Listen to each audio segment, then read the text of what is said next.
K98 Talk is expanding its lineup for 2015. This means we're expanding our advertising base. Whether you're a startup trying to push through to the next level or an established business trying to supplement your advertising budget, web-based advertising is a solid investment. Thanks to Talk's newest partnership with TuneIn Radio and instant access to our sister station, K98 FM, we give you worldwide access at a reasonable cost. Interested parties should email us at advertise@k98talk.org.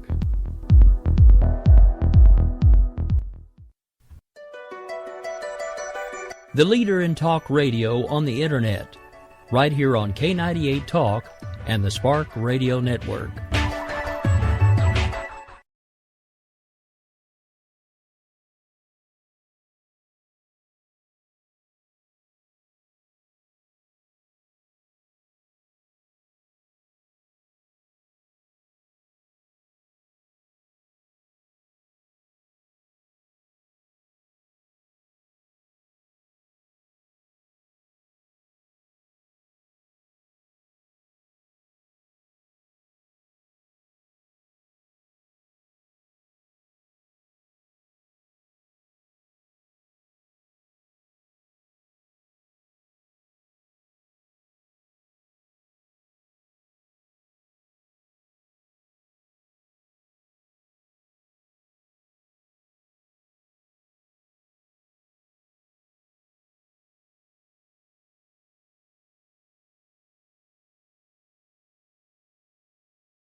All right, folks, it's just a couple minutes past the hour 6 right here in beautiful downtown Oklahoma City. I am Rick Robinson. This is America Off the Rails. Now, before we do the usual stuff, do want to give a shout-out to the affiliates real quick. Then I'm going to turn everything over to Jared for just a second. He's got an announcement he's been sitting on that I want to give him a chance to make. Then we're going to take the usual break to pay the bills, and we're going to make an announcement about a very special guest that we have this evening. Now, as usual, this show is aired almost everywhere at this point. We are on, of course, our home network, the Spark Radio Network, K98Talk.com, SHR Media, AMFM247.com, Red State Talk Radio, and High Point Radio out of New Jersey. I think that just about covers everybody. If I missed anybody, I do apologize. At this point, I'm going to go ahead and turn everything over to Jared Day real quick for an announcement, then we're going to pay some bills. Hey, Rick. How you doing tonight? I'm doing all right, sir. How are you? Good. Yeah, we have a special guest and an announcement. I'll be working as her assistant on a major campaign versus John McCain, Kelli Ward for U.S. Senate. And she is a Tea Party leader going back to the very beginning, a grassroots activist, and her name is Darla Daywald, and she is the National Grassroots Coordinator for Kelli Ward for U.S. Senate. So here she is. Darla? Hi, thank you, Jared. Rick, thank you for having me on the show. I'm really excited to be here and to represent Kelli and the Tea Party and the conservative voice. I know that many of us feel that we aren't being represented out there, and we've gotten behind different people in the past, and we put them in there, and they don't do their job. But I know Kelli Ward personally, and I feel very confident about working with her, and I just wanted to come on and talk a little bit about where we all started and how we got to where we are and where we're going. All right. Well, it is always, of course, an honor to have you. You know, as I've told Jared, he's been involved with you guys now for a little bit, and then pretty big with Red State and a few Red Nation Rising and a few other things that have been going on. My idea for all of this from the beginning has been to find a way to basically not only encourage people to get off the couch, put down the remote, and get involved, but also find ways to do it myself. So I am honored to have you here tonight. Now, when we come back from the break that we're going to take here in just a second, I want to go ahead and launch right in. I figure we'll give everybody a chance to get to know who you are, how you got started, all that fun stuff. But right now, we really do have to pay some bills. So we'll be right back here in just a couple seconds.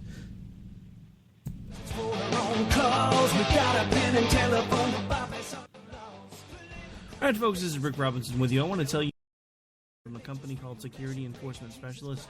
When I ran my security agency for 12 years, I worked with one of these partners on a daily basis. He's been involved in this agency now, and with his other partner, they do have over 30 years of experience in the private security industry. If you own a business and you need someone to keep you or your customers or residents safe, then I highly recommend contacting Security Enforcement Specialists today. Give them a call at 405-703-1796. Again, that's 405-703-1796. Again, tell them Rick from K98 Talk sent you. Like I said, if you need the help, they are here for you. So make sure that you go look them up, check them out, and see what they can do. The wrong way. Welcome to the place. Welcome to the... In these uncertain economic times, you've got to do whatever you can to save money. One of our biggest expenses can be our cars, especially when unexpected repair bills hit. Not anymore. If you own a vehicle with less than 130,000 miles, is less than 12 years old, has a warranty about to expire, or even no warranty at all, you could stop paying for car repairs. Roadside assistance, towing, and rental coverage are all included. Don't wait for the next repair. Make one free call right now to see if you qualify. If your vehicle is less than 12 years old, has less than 130,000 miles, even if it's out of warranty, paying for car repairs can become a thing of the past. Call us right now and get your car protected before your next repair bill hits. Get protection and no more repair bills. Call 800-696-1030. Again, 800-696-1030. That's 800-696-1030. 800-696-1030.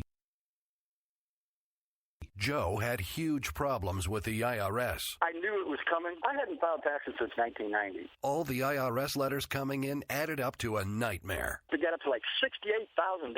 My heart started beating fast. It's like, there's no way, man. I mean, I ain't going to be able to do this. Then they stopped his paycheck. So that's when I started making phone calls and found U.S. Tax Shield. U.S. Tax Shield went to work immediately. They just took the bull by the horns. What blew my mind is he called the IRS right then and there. So why is U.S. Tax Shield A+ rated with the Better Business Bureau? Joe knows. They saved me a ridiculous amount of money. If you owe more than $10,000 to the IRS or state, choose the company Joe chose, U.S. Tax Shield. It was the best decision I made. U.S. Tax Shield is the way to go. Life is good. Thank you, Lord. Call 800-471-3287. U.S. Tax Shield. Boo-rah. Yes. 800-471-3287. 800-471-3287. We will keep this promise to the American people. If you like your doctor, you will be able to keep your doctor, period. If you like your health care plan, you will be able to keep your health care plan, period. This is the most transparent administration in history. Not even a smidgen of corruption. Fact is, we had 4 dead Americans. What difference at this point does it make? If you got a business, you didn't build that. Oh, welcome to the face. Welcome to the face of the new democracy. Don't expect us to admit a mistake. We're paying off election debts to those on the take. Attorney General's lying even while It's time to hear the truth about America's biggest challenges. You're listening to America Off the Rails with your host, Rick Robinson. All right, folks, we are back. We are live. This is America Off the Rails, of course, again, and I am your host, Rick Robinson. Now that we've paid some bills, I want to go ahead and get straight to the guest here this evening. So, Ms. Darla Daywald, why don't you go ahead and let everybody know a little bit about yourself, how it is that you got involved in the grassroots movements that you've been involved in, because I've heard you've been basically involved since the Tea Party for pretty much its inception, if I heard that correctly. That's correct. First of all, I have to say that listening to that clip that just played, it just makes me so angry to hear those words from Obama and from Hillary and all of the stuff that has been spewed to us for so long, which is just, it's unnerving to see what's been happening to our country. 7 years ago, I had my own business, and I had finally gotten away from the big corporate jobs, and I worked in healthcare. I was a healthcare administrator, working with many physicians and outpatient clinics and treatment centers and so forth. And actually, I say my activism started in 2008, but really it did start a little before that when Clinton was in office, and I was working in healthcare, and Hillary was trying to push Hillary Care at the time. And, we did work some with our local representatives at the time, and J.D. Hayworth and others who got involved and were helping us to have our voice heard at that point. But then it kind of, it got pushed to the side, and so we thought, okay, we're pretty good until, later when it came back, as we all know, in 2009 with a vengeance, and then passed in 2010. But basically, I had finally...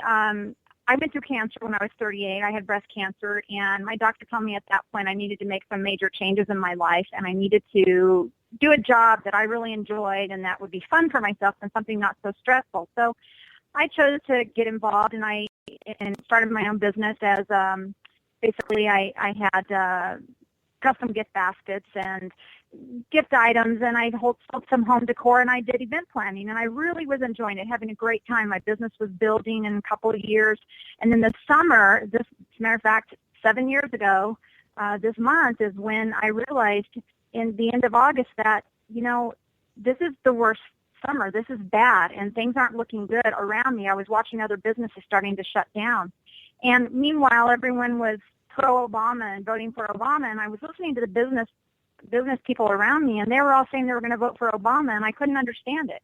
And I tried to get them to see what was happening and who this man was, because I listened very clearly to him in all of these debates, state how he was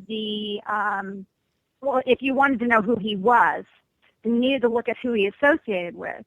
I don't think he really expected most people to do that. I think he figured if he said that, you would think, well, he's okay, because he wouldn't tell us to go look if he was associated with anyone bad. But I went and looked, and I was disgusted by the people he was associated with. So I couldn't understand why business owners around me were all set and ready to support him and vote for him. And then in October, I made the difficult decision that at the end of October, I was going to have to close my business. And so I did. I closed my business, and it took me several weeks to get everything, out of the store, and of course most of it ended up in my house, in my garage, in my attic, wherever else I could stuff it. And so December comes along, and I was feeling very disgusted because by this point now he had been elected, and I felt really alone. I mean, my husband and I both were against him, but it was like anyone I knew around me here, and I live in Casa Grande, Arizona, they were all for Obama. And so I got this email from a group I had been following and been involved with as far as signing petitions for years, and that group was Grassfire. And Grassfire is a citizen activist organization, and the way they always worked is they would tell you, here's an issue going on, sign this petition, we'll get it to your representative. And so I felt like at least I had a voice that way. Well, I got a message from them saying we started a new website. It's a social action site. We felt it was time for our members to get to know one another because we need boots on the ground. And so here I was without a job. My business has failed.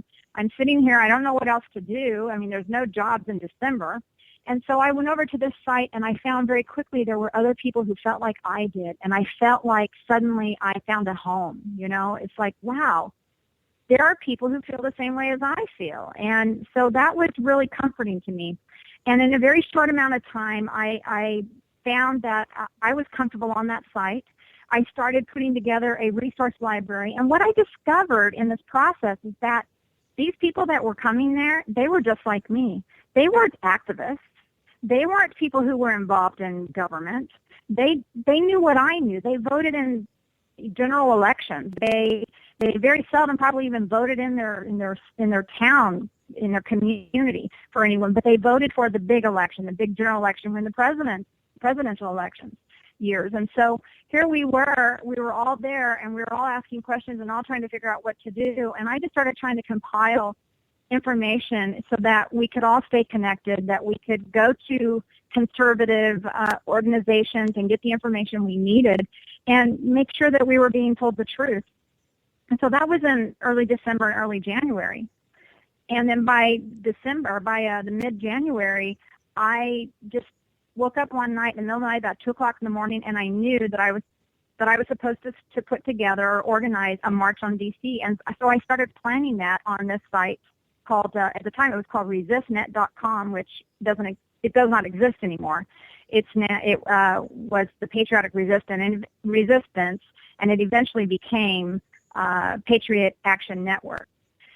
And so I began planning this march there, and in a short amount of time, we had about 2,500 people who were following and getting involved, and we were planning these, we called them tea parties. We were going to actually have tea and tea bags and everything we could think of, regarding tea. And we were going to have these tea parties that would be held at our state capitals leading up to our big march on D.C. that would be the end of May. And we actually got a permit and everything. So this was in January, and this was prior to the Rick Santelli rant, which everyone knows because that's what really caused the frenzy of everyone becoming tea partiers and getting on board. Stop me if you ever want to say anything in between here because I got the story down. No, it's all right. I've actually been pretty enthralled with it, so I just figured I'd let you go for a while. Good. So if you want to interrupt me, I won't have a problem with that. So anyway, we got our licensing, our permit from the Park Services in D.C., and we were going forward. And so by mid-February, I had almost every state had a coordinator, and they were planning an event at their capitals and so forth. And then Rick Santelli came out with his, we need a big tea party, and let's all come here and throw the tea in Lake Michigan or wherever it was. And so at that point, it went crazy. People just came out of the woodwork, and we were really one of the main and only really set up sites at that point. We had every state group. We had it broke down into districts, or we started, not long before that point. And what had happened is Grassfire, Steve Elliott, had seen what I was doing on his site, and they came to me just a few weeks before that and said, will you work for us? And I had told them, no, I don't have any desire to be involved in politics like that. I don't want to work for someone. I don't know the first thing about politics because they wanted me to be their national director. And I was just like, I can't do that. That's not what I do. And, I have been in management. I have run districts, territories. I've had as many 500 people work for me. It wasn't that I wasn't capable of managing and coordinating. It was that I didn't feel like I knew anything about politics to say I could be a national director. And Steve said, well, you have an ability to draw people in and to organize, and that's what we need, and that you'll learn the rest as you go. And besides that, all these people that are coming in, they don't know anything either. So I said, well, let me think about it. So I thought about it, and at first I told him no. And a few weeks went by, and he called me again, and that time I said, well, let me pray about it and talk to my husband. And so the next day I called him, and I said, I'll do it. And at this point, things were very organic the way it was happening. People want to say that the Tea Party was planned by the Koch brothers and all this stuff, but it wasn't. It was so organic the way it happened. And it happened because of the bailouts, and it happened because of Obama, and it happened because people were sick and tired of what they were seeing in our tax dollars being used to bail out big corporations. I never knew that businesses were too big to fail. I never knew that. I mean, I know that the Titanic was considered, unfailable, but even that failed. So here I am. I had a small business, and I'm writing to my representative saying, well, wait a minute. You're bailing out these banks and stuff. What about Main Street America? There are people all around me that are losing their businesses. Where's the government to help them? I mean, fair is fair. If you're going to help them, then you got to help all of us. The truth is, it wasn't about helping all of us. The truth was that they shouldn't have been spending our tax dollars to bail out banks and big business. They shouldn't be bailing out car companies. They should have let the market do what the market does. And so those things led to so much frustration and anger. And then people were fearful of what they saw coming down the pike with Obama. Not because of his color, not because of his ties to Kenya, not because of any of that, but because of his ties to William Ayers, because of his ties to Reverend Wright, to Black liberation theology, to socialism and communism, and the what's his name, Rules from Radicals, Alinsky, and these people that were connected to that. And we're going, wait a minute, this is not what America's built on. And so people were fearful. And I can't tell you, as a national director and watching our site grow from just when I first joined this Patriot Action Network, there were about 700 people on it. They had just launched it. When I left there this last November, we had 94,000. That's not a huge number, but for a social network that kind of got started before everything went crazy, and then we ended up with tons of these groups. I felt pretty good about what we accomplished in that time and the numbers of people we had there. But I watched it go from 700 to like 25,000 in a day and a half. And that was amazing to me. But the people were coming in, there was so much fear and so much angst over what was going on that they felt like they were alone. They felt like that their country was being stolen from them. And guess what? They were right. They were right. And they had reason to fear, and we know that now looking back. And now has Obama, declared martial law, and then have we had all these conspiracies happen at this point? No. Do I think those things are possible? Anything is possible. I'm not a conspiracy person, but I believe anything is possible. And the stuff that I've seen go down with this administration, anything is possible. If Hillary Clinton can walk away and say, after allowing 5 people that work for the government to be killed over there and saying, 5 people are dead, what difference at this point does it make? Then this government can get away with anything. And that's the problem. So anyway, we continued working on the march, and then we saw that things were really progressing, and we had all these tax day tea parties that came up. And a lot of the people that I was working with basically decided to turn their thing into the tax day tea parties, and so that happened. And we recognized that we weren't ready for this March on D.C. to happen in May. So I went to change my permit, and I called the Park Service, and I asked them, I said, can we change the date to September 12th? And they said, someone else just pulled the permit for that same location for that day yesterday. And I said, who was that? And they said, FreedomWorks. And I said, okay. So I got off the phone with them, and I contacted FreedomWorks, and I began working with Brendan Steinhauser, and we had some meetings, and we pulled our group in and his group, and then they pulled in Tea Party Patriots with Jenny Beth Martin, at the time Amy Kramer, and we began planning this massive march on D.C.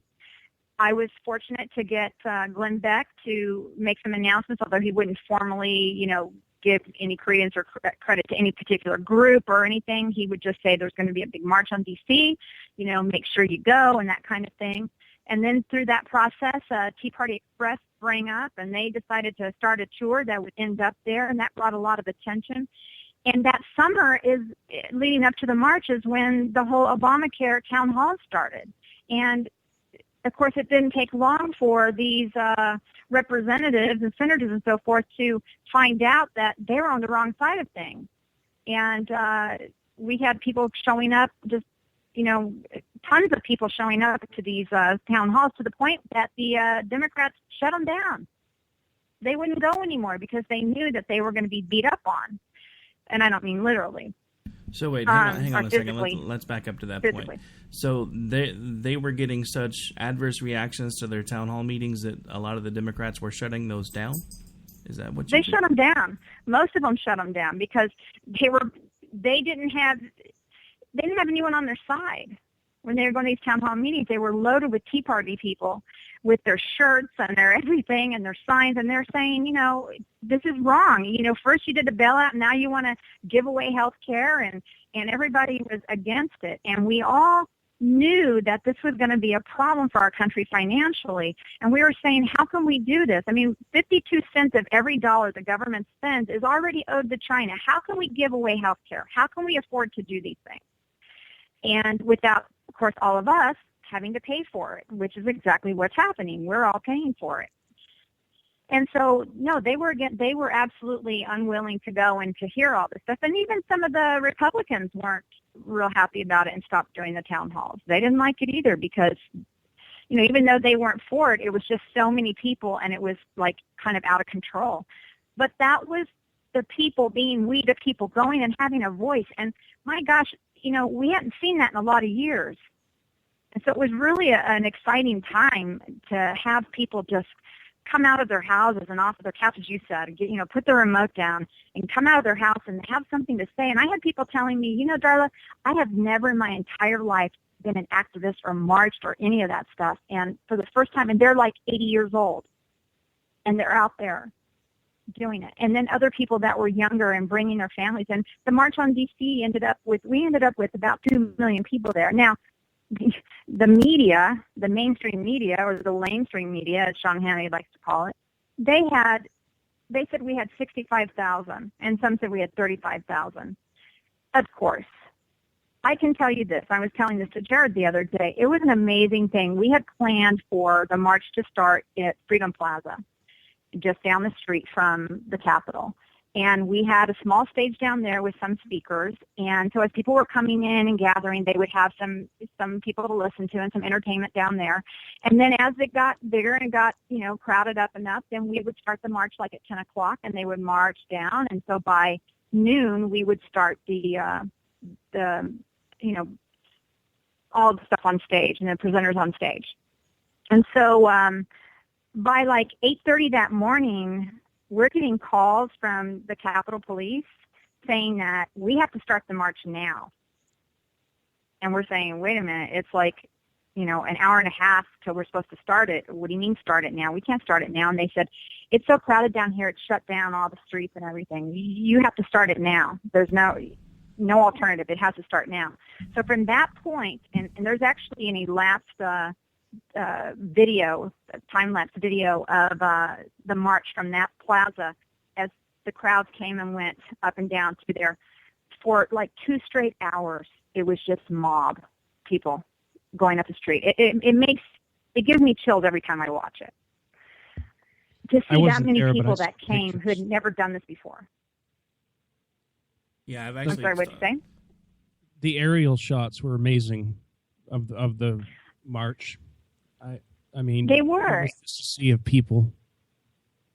There was a sea of people, and you know, there was another event that Browns. There was people headed back toward the what is it called? The Washington Monument. There was a white tent. That was another event that had been planned. So we had to work around that. What ended up happening is we had a lot of people on the side.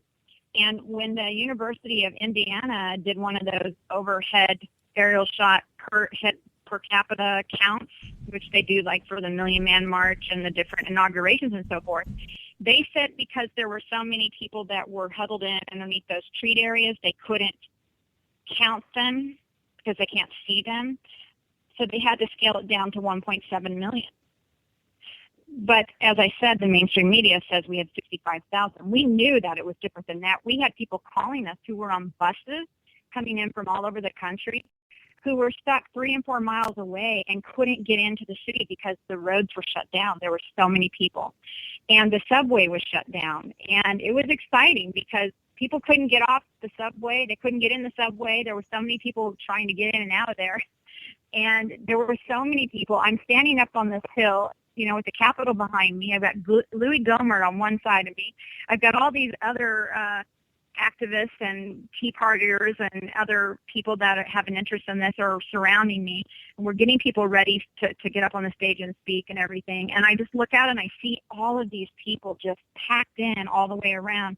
And it just gave me chills. It was an amazing day.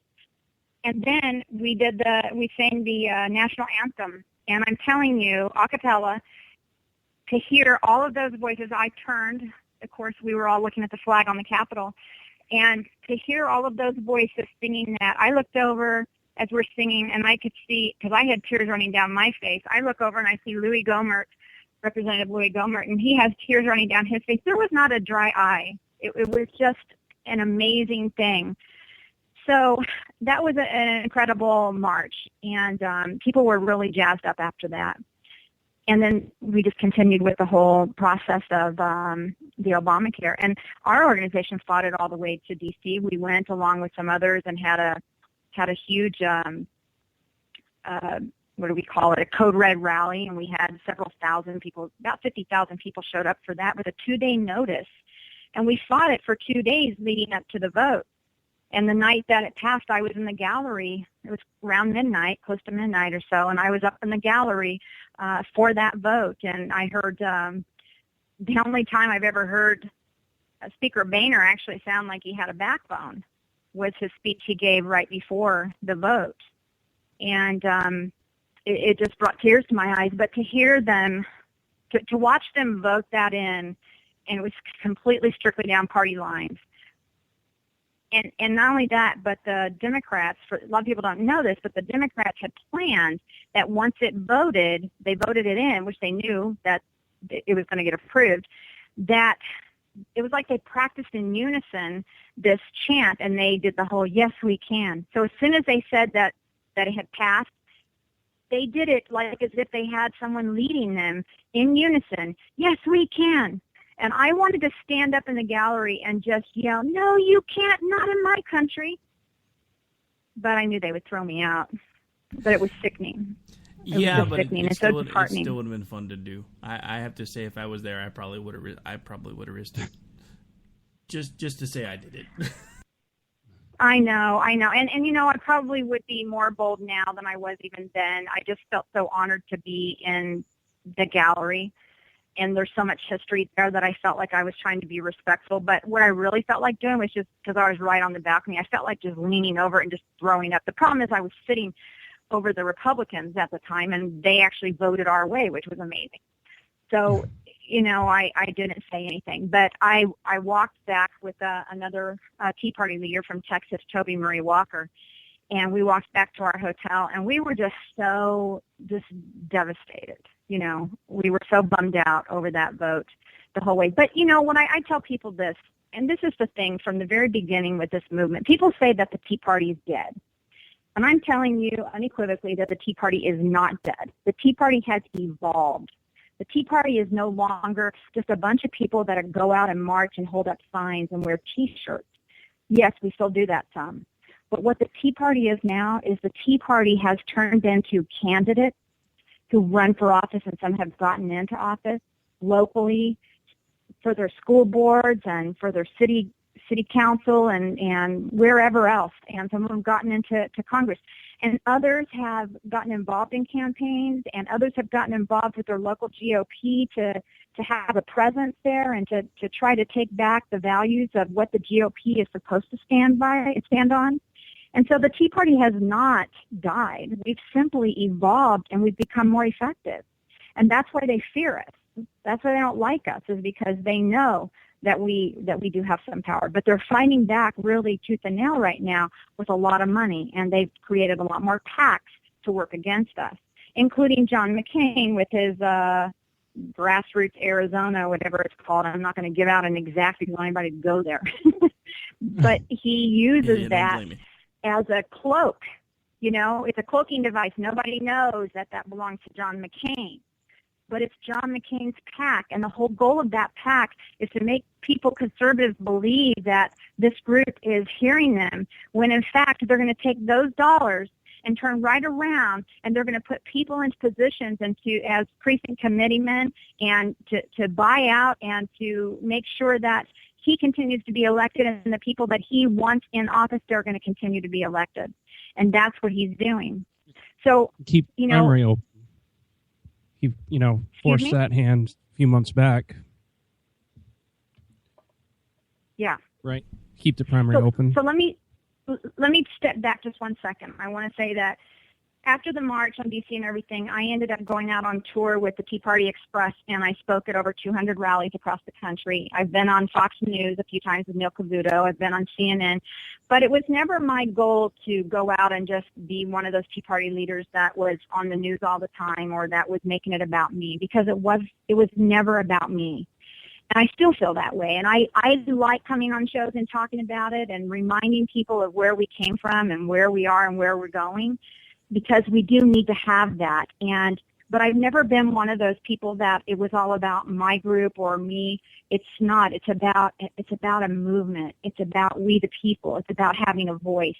And so it was not about fame for me. I didn't need fame. I needed activists. And I had one of the guys in D.C. one time ask me from a group, he said, why aren't you ever out here with all these other Tea Party leaders, rubbing elbows? And I said, well, he goes, with the elite. And I said, well, here, let me tell you.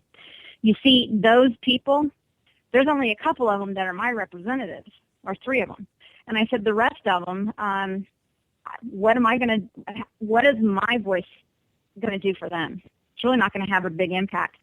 I said, because I'm not in their area, I'm not their constituent. But I said, I can push a little button and send out information to 94,000 people and ask them to do something and ask them to contact the representatives, and I have way more power doing that than I do going and rubbing elbows with these people. So for me, it's about creating and encouraging and supporting citizen activists. Because without that, we lose. Without that, we have nothing. So that's what's led me to where I'm at now. A year ago, I ran for office. I ran against 2 gentlemen here in my area who are Republicans who voted for the Medicaid expansion. They were right there, Republicans, 14 of them in our state that went with Jan Brewer and voted that in. Here, with one moment we have Jan Brewer standing on the tarmac with President Obama with her finger in his face, talking to him and telling him that we're not going to do this Obamacare and we're not going to, do all these things that he's pushing through.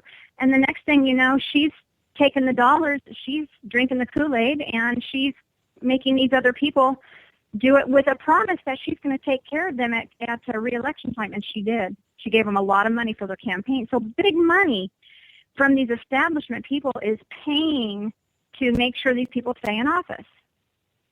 And it's disgusting. So I lost by about 7%, which was pretty good considering I was going against 2 hometown boys who had between them and the PAC money that they got, they spent about $240,000 to my $18,000. So to lose by 1,000 votes with another guy who got in the race last minute, who split the vote, I felt pretty good about that. So I was going to run again this time. I actually filed my paperwork, and then I began really thinking about the whole process. And I had talked with Kelli Ward, and I thought, I could run for office again. I could go out there and put myself out there and go against these guys again and try and get a seat. Or I could work for someone and help this person, whether it's official or unofficial, work with this person and try to make the biggest impact I can for our state and for our country right now. And that's remove John McCain, 33-year petrified in his seat, John McCain, who's done nothing but the opposite of what his constituents want him to do most of the time. And so I dropped my bid for office. And a few weeks later, after Kelli and I had talked several times, Senator Kelli Ward, state senator, she asked me to be the National Grassroots Campaign Coordinator, and I'm honored to do that, and I'm excited to do that because it's people like her who, she's strong, she's bold, she's fresh, but she's conservative. She has a backbone. She doesn't put up with this stuff. She doesn't allow these lobbyists and stuff to come in and push her around. And that's the kind of person I'd be too, but I'm not in position to run against McCain right now. She is. And so I felt like, you know what, the best thing I can do is support her. And this is what we need people to do all over this country, is to get behind someone like a Kelli Ward in your area. And guess what? There are a lot of states that don't have any senators in the race this time. They don't have a senator race. So guess what? You can get behind a senator or a person running for senator in another state and help them this time, because we have to go across state lines. This is my motto. This is what I told Jared. This is what I told Senator Kelli Ward and others. to go against someone like a John McCain, who is a high profile, been there 33 years, has lots of money and lots of backroom deals and, secret handshakes and decoder rings and all that stuff. It takes a nation to do it. It takes a nation. It takes national support. And I don't mean just, I support her. I mean, put your money where your mouth is, conservative. I have heard nothing but people tell me how they don't like John McCain. He's bad for our country. He's tied up with ISIS and terrorists and all these things. He's been promising veterans a better health care system in Phoenix for how long in our state? Yet he's cut veteran benefits. Our Phoenix health care veteran system is the worst in the country. I saw an ad the other day that he was talking about the border again, the fence, and how we need a secure border. Well, guess what? He does that every 5 years when he's running for re-election. And then the other 4, he spends his whole time working against it. Look, he's had 33 years. How much more time does he need to accomplish these things? The truth is, he's not going to accomplish these things. And we have other people just like him in other states who are making the same campaign promises time and time again. And it's time for we, the people, to get up off our rears and get involved and help those people like Kelli Ward who are stepping up and putting themselves out there, because guess what? The attacks are going to be ruthless from him. I know they will. When he starts throwing his money in, they're going to be ruthless. But guess what? She's a good, solid, clean candidate, and there's really nothing he can bring up that's going to be so terrible that someone would say, well, we can't vote for her. She is solid. We need the American people to support her, send some money her way. And we got to remember that it's not just the presidential election that's the end all. Presidents don't make law. We get caught up every 6 years, every 4 years with a presidential election, and everybody gets so caught up on who's going to be president that they forget about their Congress. They forget about the Congress, and then we end up biting it or, really hurting ourselves in Congress because people didn't spend time working to help those congressional candidates. So the biggest favor we can do ourselves this time around is make sure that we stand behind those strong conservatives and help them get in. And you know what? We don't have to have several $1 million to do it. We have to have a swell of grassroots support. We have to have that swell, and that swell can be small donations. I mean, look at Obama's donations in the very beginning. Do you guys recall he had tons of $5 donations? Of course, we know he also had a lot of dark money that came in there too, but we won't talk about that. I digress. I don't know. We might have you back on and talk about that on another show, but it doesn't really fit the topic right now. Yeah, there we go. But anyway, that's kind of where it's come from. That's where I've come from, and I was just an average person who cared enough about my country to do the bare minimum. And I barely ever watched the news because it was always so negative. And I got to the point where I was watching Fox News, day and night. I barely watch it now because I can get almost everything I want off of the internet. But we just have to encourage people. We have to keep encouraging them to have a voice. And, every day we go on the internet or we pull up the news or any of that stuff, and what do we see? Just a lot of negativity, and it's going to continue to be there, and it can be devastating, and it can have an impact on you. So you have to balance your life. You can't be all activists and not have anything else going on in your life. I've been down that road too, and I made myself sick during that time and ineffective. But what we have to do is keep a good balance of the things that are important. Going to church, having a good relationship with God. I believe that's first and foremost, but a strong relationship with your family and your children, and doing the things that we have to do every day. Don't put those things aside, because that's why we're doing it. We're doing it because we care about our kids. We're doing it because we care about our families and our communities. So remember that that's the goal, and don't allow these other things to get in the way that keep us from being effective and turn everyone off toward us because we're all negative all the time.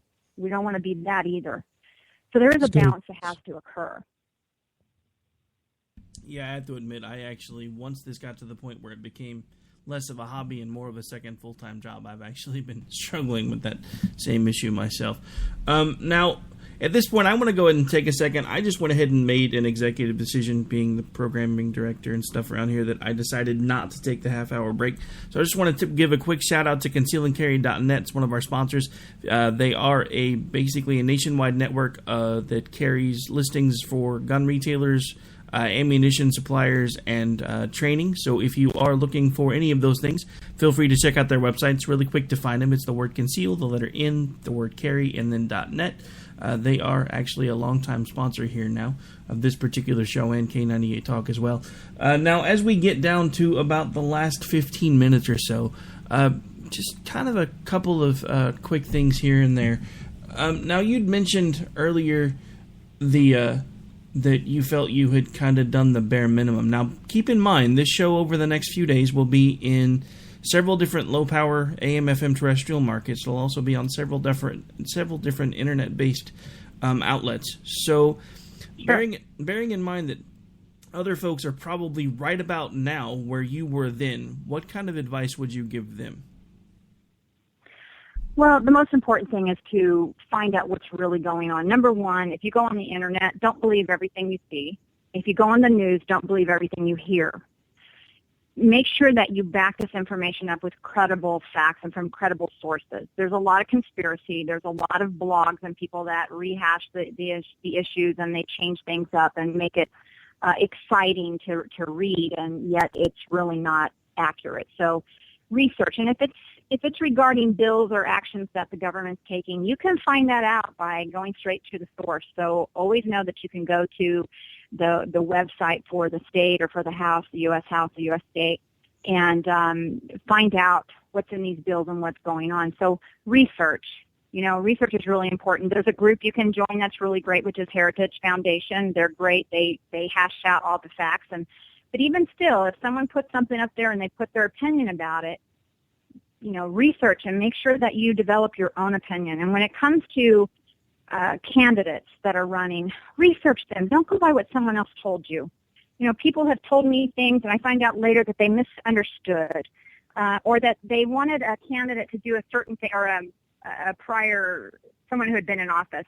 They wanted them to take some sort of action, and they didn't take the action the way they thought they should. Well, sometimes the average person doesn't realize that even though they're in there, they still have to jump through a certain number of hoops, and they have to go through a process, and it isn't always cut and dry. And so it may not be their fault that it didn't turn out the way you wanted it to turn out. So research and understand the process of how our government works before you start going out there and bashing a person. That's important. Now, if they've not done a good job, then you need to do everything you can to alert others of what's going on. But the best thing I can tell people to do if they want to get involved and they want to make an impact is become a precinct committeeman in your area.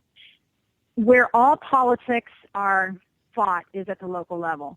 And the best place to make an impact is to become a precinct committeeman. Now, that might be called something different. In some states it's called something else. But basically it's the person who, there's normally a number of people who split up a precinct. For example, I live in a precinct, and in my precinct I think there's 5 of us that oversee our precinct.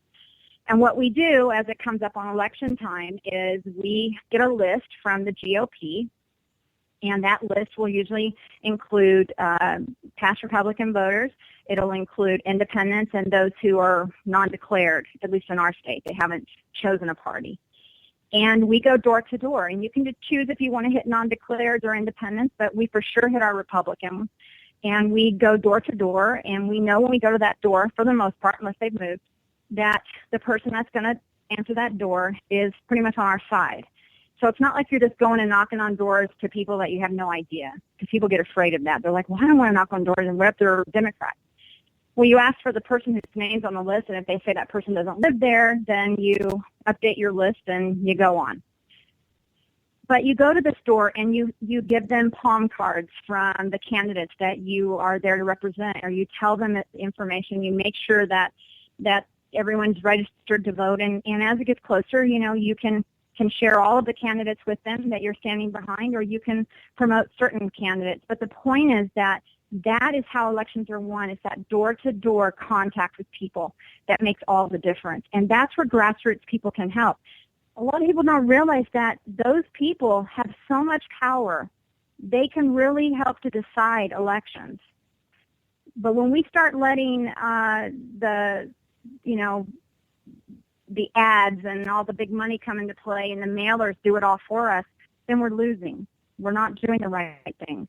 And this is where the Democrats have been very effective. They've gotten big groups. They'll even bust them in and have them go out and do this stuff. And the Republicans, we have about 50% of our slots open across the country for PC slots, precinct committeemen. So we need to fill those slots. You need to find out if there's any openings in your area, because that's where the power is in that position. And then you get to vote. If you're a PC, you get together with your county, and you get to vote with all the other PCs over different issues. And then every year there's a convention or a committee meeting, and you get to go and you get to vote on the officers, and you get to vote on the people who are in leadership of the GOP in your state. And then those people get to go to the big convention, and they're the ones who decide who gets put forth on the ballot and who doesn't. So there's a lot of power in that, and we need to make sure. If people are constantly saying we've got to change the dynamic in D.C., we've got to change D.C. Well, the only way you change D.C. is if you change the dynamic locally. And when you change it locally, and we have a trickle-up effect instead of a trickle-down effect, and we begin choosing the leadership, then that begins changing the state dynamic. And when you change the state dynamics, that begins to change the dynamics in D.C. So that's where it starts. Your power as an activist starts right in your own community, right in your own precinct, which is your neighborhoods. And anyone can do that. And if you can't do that, you can make phone calls. If you can't do that, you can send money. You can provide other support. You can put a sign in your yard. You can send emails to your friends. You can get on and tweet about them or text about them or put them on Facebook. But do something. Do something. Yeah. I completely agree. Go ahead, Jared. I was just reading about that the other day, about the responsibilities of a PC in Arizona. I was reading the guidelines. I was reading a little handbook, and I was looking at the website for my own district. Now, I have time constraints myself, but, I desperately want to do more. And when you speak about balance between real life, church, family, it is really hard. And I'm a newer activist compared to Darla. I've only been doing this a few years, and I struggle with that time balance. So I was looking at the PC responsibilities and trying to figure out if I could work that into what I do. But when I was asked to help with the campaign, and I realized I'd be working with you, Darla, I realized, that's going to take a lot of time, and it's, we have a lot of work to do. So I really have to look at it. I was going to probably talk to some I will tell you that even when I ran for office, I was a PC, and I'm still a PC. But it's just that when I go out, I'm going to make sure that I promote my candidate. If I go out and walk door to door, which I will some in my area for Kelli Ward, and I will also at that point share other candidates that I totally believe in, that are totally conservative and are going to stand for our values. But guess what? We don't do it every day. We don't do it every week. We mostly do it as it gets closer to election season. And so the rest of the time, you're not going door to door. You're not doing those things. You may have a meeting here or there that you go to. And if you can't go, you can give your proxy to the leader and tell them which direction you want to vote and, let them vote for you. So you don't have to be at everything. And I don't want people to get the feeling that, oh, my gosh, that's so much work. It's really not. And the truth is, like, when I would go out and walk door to door and stuff, we might go out a couple times a week and for a couple hours each time. And you think in the beginning, oh, it's going to be horrible going out and doing this. But by the time you get done, you finish, you're like, man, I'm so glad I did that. That was so great. And people are really, I've had a few slam their doors in my face, but only 2 out of the entire campaign season last year, and I knocked on hundreds of doors. So that wasn't too bad. But actually, it's usually very positive. It's a really lesser-known secret that the amount of influence and power, or that a PC has in the party locally. I mean, that's on purpose. You mean, yeah, they don't that's want on that. Purpose. It's on purpose. They don't want people to know. Yeah. Well, we got to let people know. If you know, if the citizen activists know this, if we know that we have that kind of power, then we can take it all back.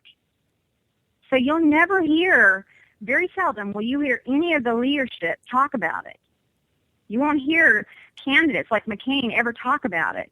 They want to use it to manipulate. They're certainly not going to use it for the good, and they don't want us involved, because if we figure it out, we'll use it and we'll get rid of all of these guys these establishment, beltway bullies that have taken over our party. So they don't want you to know. It's the best kept secret in the Republican Party, but it's not a secret in the Democrat Party at all. That's why they're beating us a lot. So no, it's not a secret. And, for the last 6 years, I've talked about in just about every single speech I gave across this country at those rallies, I talked about becoming a PC. And yet today, and many have become PCs because of it, but it's still, we have a huge void, and certainly in certain areas. So the best advice I can give everyone is get involved and do something. We can't all do everything. There has to be balance. You have to make choices. But if some of it works along with what you're already doing, which in our case, Jared, it does somewhat work, But if it's just too much, then you can't do it, then don't do it. But support those who are. Make sure you get them the information they need. Work with them, help them to know about your candidate. Make sure your candidate gets scheduled in to the different meetings. If you belong to clubs and things, have your candidate come out and talk.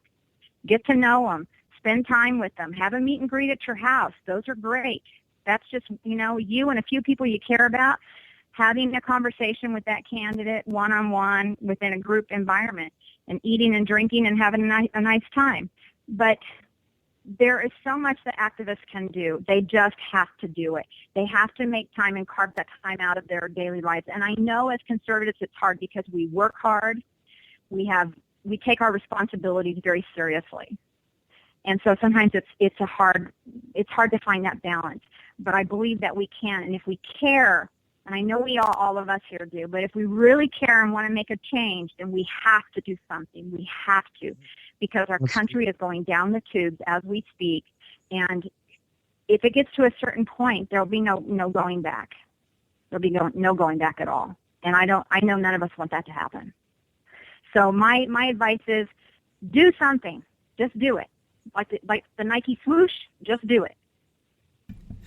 All right, well, as we wind down, I want to give a big thanks again to Darla Daywald and, of course, Jared Day, now both part of the Grassroots Committee for Kelli Ward. Now, we are down to just about a minute or so why don't you go ahead and remind folks of where they can go to check out Kelli's stances on a few things. I know she's got a website. Is there anywhere that folks that are listening right now can make donations should they choose to? Is there a dollar amount you guys prefer? 50 cents, $5, 100? Okay, well, yeah, they can send hundreds. That would be good. Actually, the maximum is $2,700. We know not a lot of people are going to just be able to fork that out. If you can, that's great, wonderful. We love you. If you can't, and you can give $3 or $5 or $10 or $50 or $100, that's great. We love you for that too. Go to Kelli Ward, Kelli, not a Y, Kelli, Ward, WARD.com. And on the right-hand side is a donate button, but there's also issues. You can also sign up. It'll say join our team. Sign up for information. You'll get campaign updates. You'll find out different issues, things that she's doing, places that she's going. And remember, it takes a nation. It isn't just a state that has, yes, the state has to vote for her, but it takes a nation of support to get some of these people out of office and the right people in office.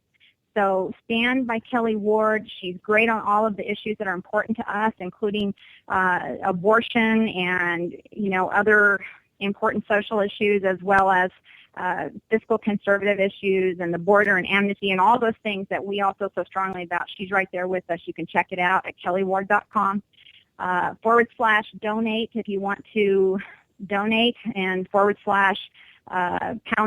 join if you want to go straight to her page to sign up for her emails. Follow her on Twitter at Kelli Ward. Again, it's KELLI Ward, Arizona, AZ, just AZ, at Kelli Ward, AZ. And or follow myself, Darla Daywald, DAWALD, or Jared Day. and we're always tweeting about her. And if you're on Facebook, you can follow her at Kelli Ward for Arizona, or you can join our national Kelli Ward 2016 national grassroots team and be involved in what's going on there. But we need everyone's support. So thank you so much for having me on, and please, everyone, support Kelli Ward for U.S. Senate to retire John McCain. No problem at all. It was our pleasure having you here. You are welcome back anytime on any of the shows that we run, and go ahead and extend the same invitation to Kelli. She is welcome here as often as she wants. We want to do anything we can to help make sure that the Maverick turned McRhino gets retired as quickly as possible. All right, so that's going to do it for this particular episode of America Off the Rails, folks. I just want to give a quick shout-out to the shows coming on after me. Of course, here in just a minute, you're going to hear a replay of the Liz Harrison radio show. Then later tonight, we do have Real Serious Nonsense with Angie and Paul. Then after that, we have the Stafford Voice with Daniel Stafford. It has been my pleasure sitting in with Jared today, and of course having Miss Daywald. There we go. Sorry, I lost you for a second. Okay. All right, so that's going to do it for this particular episode. I'll be back with you guys live tomorrow night right here on America Off the Rails. I do so many shows half the time I forget which one I'm doing. Thanks. Have a good night, guys. Thanks.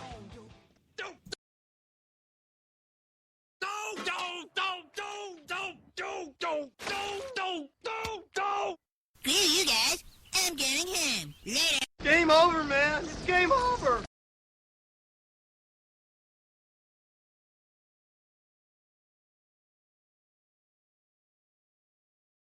When our water heater broke down last month, it was a nightmare. It took 5 hours for the plumber to show up, and he charged us a couple of $100 just to come out. Then it cost another $1,800 to put in the new water heater. By the time it was all said and done, I felt like I'd been taken. But what else could I do? The smartest thing you can do is get a home warranty from American Residential Warranty. Their home warranties pay to repair or replace all your major appliances when they break, and they will break, and at the worst possible time. Call American Residential Warranty right now for free information on home warranties starting at just pennies a day. Don't wait for your refrigerator to stop running or your ceiling fans to stop turning. Call American Residential Warranty right now. Ask how you can save up to 50% on washer and dryer coverage. Just call 1-800-513-6154. That's 1-800-513-6154. Again, 1-800-513-6154. Call now.